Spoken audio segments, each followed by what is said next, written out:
জিয়াদ জানাবেন এনসিপি নেতারা চট্টগ্রামের উদ্দেশ্যে কখন রওনা হবেন আর চট্টগ্রাম বিভাগে এনসিপির সমর্থন কেমন দেখছেন?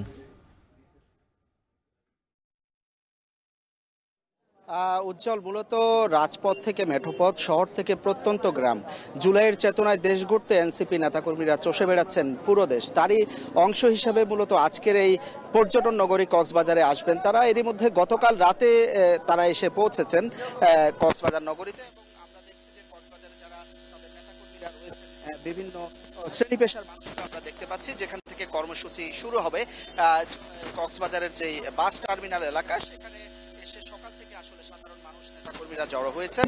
এবং কিছুক্ষণ পর, অর্থাৎ সকাল 11টার কিছু পরে এখান থেকে কর্মসূচি শুরু হয়ে কক্সবাজারের বিভিন্ন শহরের বিভিন্ন প্রান্তে তারা ছোট ছোট সমাবেশগুলো করবেন।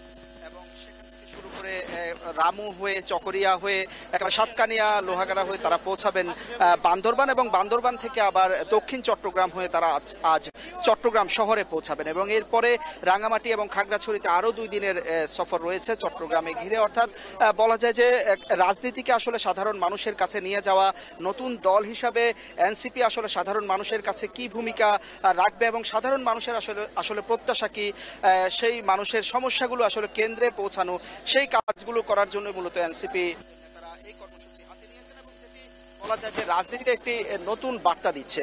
এবং তারা আশা করছেন যে নতুন যেই দেশ তারা গড়তে চাচ্ছেন, সেই দেশ গঠনে আসলে জনসাধারণের ভূমিকা কি হবে এবং তারা কিভাবে আসলে কাজ করতে পারবেন, সেই বিষয়গুলো এবং দলের ভিত শক্ত করার জন্য মূলত এনসিপি নেতারা এই সফরটি করছেন। তো এটি আসলে কতটা কার্যকর হবে এবং এই যে রাজনৈতিক ডামাডোলের বাইরে গিয়ে সাধারণ মানুষের সাথে হাঁটা, সাধারণ মানুষের সাথে পথ চলা, তাদের কথা শোনা, তাদের কাছাকাছি যাওয়ার যে কর্মসূচি, এটি আসলে রাজনীতিতে, হয়তো এনসিপির রাজনীতিতে নতুন একটি সূর্যোদয়ের ইঙ্গিতই দিবে।